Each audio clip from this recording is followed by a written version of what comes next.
Bueno, el próximo disertante es el doctor Sergio Mendoza, que es el jefe del Servicio de Ginecología del Hospital Pena, y él va a hablar sobre infección inflamatoria pélvica, cuándo sospecharla y modo de estudiarla y tratamiento. Así que gracias, Sergio, por participar.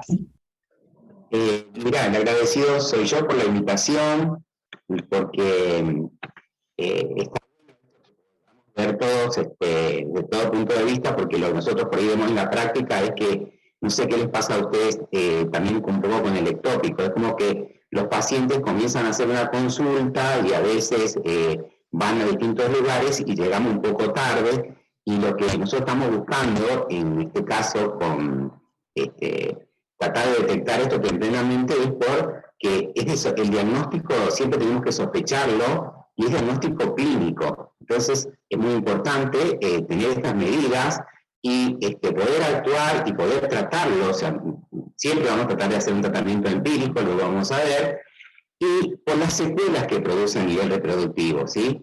Entonces, me parece muy importante que por ahí todos podamos tener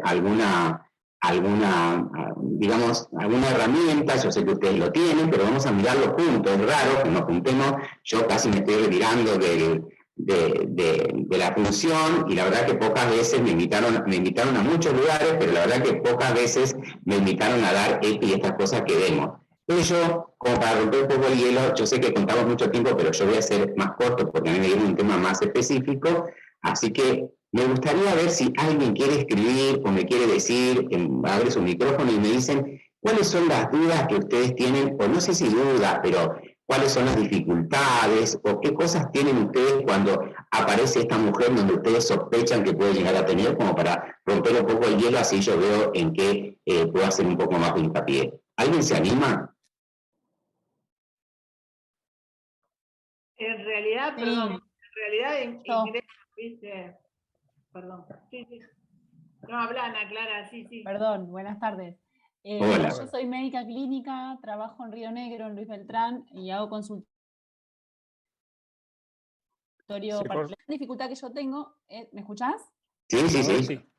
No, obviamente en mi consultorio no tengo patología ginecológica habitual de consulta, pero me ha pasado un par de veces que ante la sospecha de una EPI, siempre está la duda, ¿viste? De si hay que hacerle la ecografía de urgencia y el diagnóstico para tener el diagnóstico, o si uno puede empezar el tratamiento de forma empírica y después hacerle la eco, ¿no? Uh-huh. Perfecto. Vamos a hablar. Porque cuando uno piensa en decir, bueno, tengo que tomarle una muestra para cultivo o no, ahí ya hay que hablar con el otro especialista, mandársela al ginecólogo. No es fácil conseguir turno para ginecología acá porque son pocos los profesionales. Bueno, esos son mis dos mayores conflictos con la... Perfecto, así que vamos a optar. Mónica, perdón, ¿ibas a decir algo? No, y justo, bueno, parecido a lo de Ana Clara, porque depende de dónde estemos. Claro. Si no tenemos la posibilidad, hay que tratarla, digamos. Sí.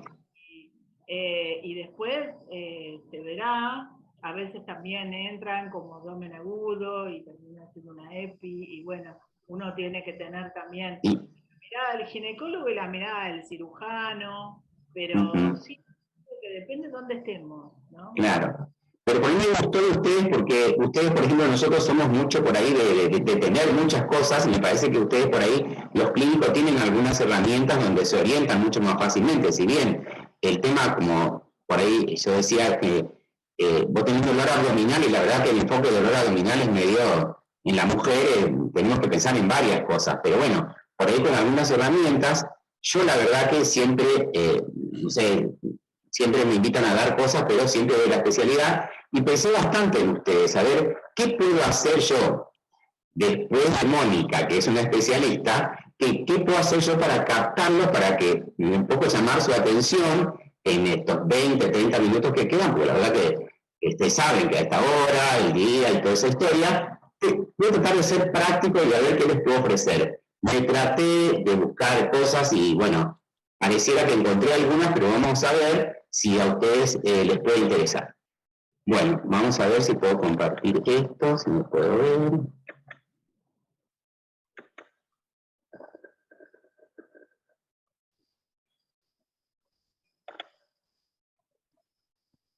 No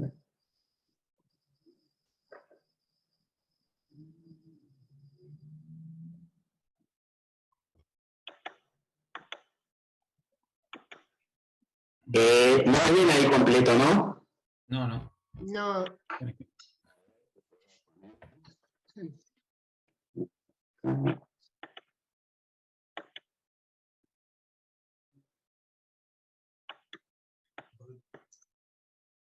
Tenés que, Sergio, poner la copita que está abajo, así se amplifica. Sí, pero a ver, que estoy en eso, pero siempre me pasa que vuelvo otra vez.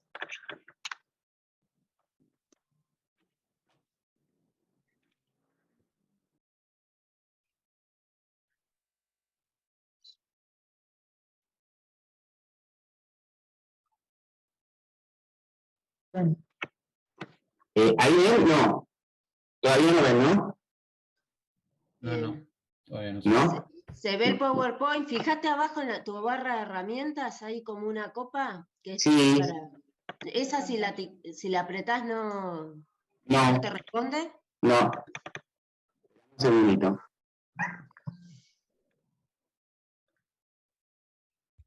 Y con el botón derecho, pantalla completa, ¿no?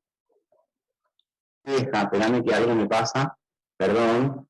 Con el No, botón está bien. derecho, con el botón derecho y poner ver pantalla completa. ¿Ah?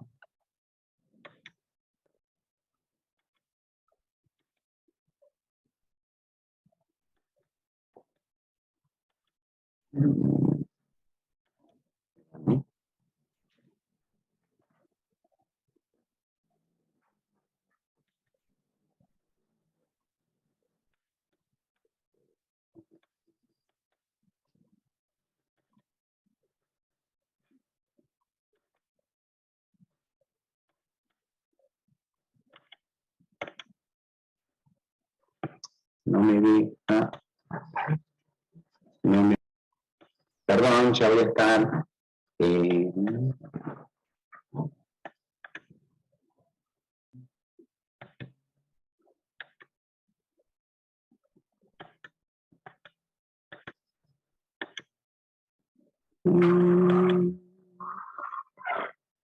Doctor, arriba y a la derecha dice compartir. Sí.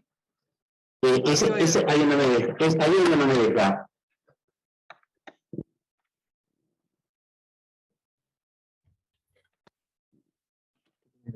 Sergio, discúlpame, Sergio, vos lo ves completo, pero... No. Ah.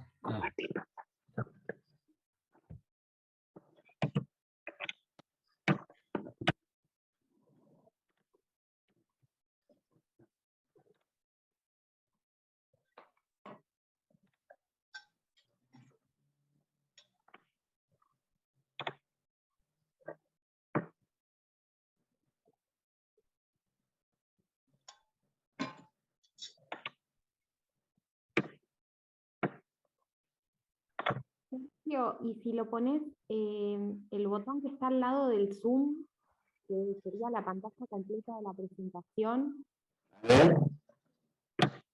o sea, al lado del Zoom, abajo a la derecha sería de la pantalla, abajo, bien abajo, hay ese. Ahí. Ahí está. Perdón, bueno. Había probado, ¿oíste? Bueno. Bueno, entonces habíamos dicho que esta enfermedad es de sospecha clínica, es una infección del sistema reproductor femenino superior que puede causar diversas complicaciones y una de ellas es la fertilidad. En general, no se toma, por ejemplo, puede comprometer el útero, las trompas, los ovarios, los parametrios, ¿sí? El cuello del útero y un poco la puerta de entrada siempre es a través de la vagina, la mayoría de las veces es por ese lugar, ¿sí?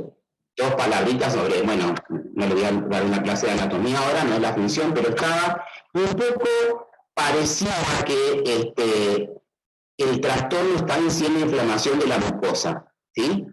Fíjense ustedes que en la mucosa normalmente hay digamos, hay moco, y entonces Vamos a decir, por empezar, que la EPI es una infección bacteriana, ¿sí?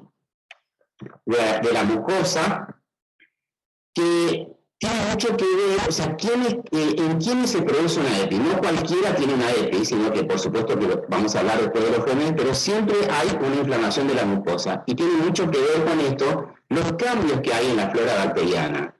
Es muy importante el tema de la vaginosis bacteriana. Dice la bibliografía que un poco está presente en el 60% de los casos, ¿sí? Ustedes verán acá que la infección puede viajar por todo este tracto, que esto es la trompa, puede viajar por el aparato reproductor con mucha facilidad, ¿sí? Cuando, en general, esto se adelgaza por variaciones normales a lo largo del ciclo y sobre todo, un poco, la barrera para esto es el moco.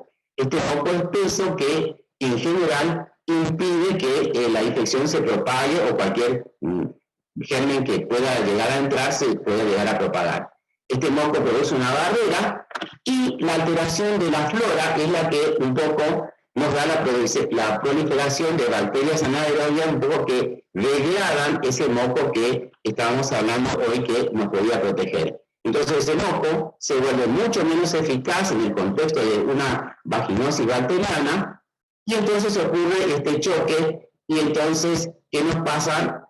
Pasa la barrera y entonces se comienza a diseminar la infección. Entonces, la puerta de entrada, en general, es a través de la vagina por contacto sexual, la mayoría de las veces, y les puse lo de la menstruación retrógrada, pero en realidad muy difícil de poder ver eso. Pero sí, la puerta de entrada en general, las que contribuyen a la infección y sobre todo el tema de las relaciones sexuales.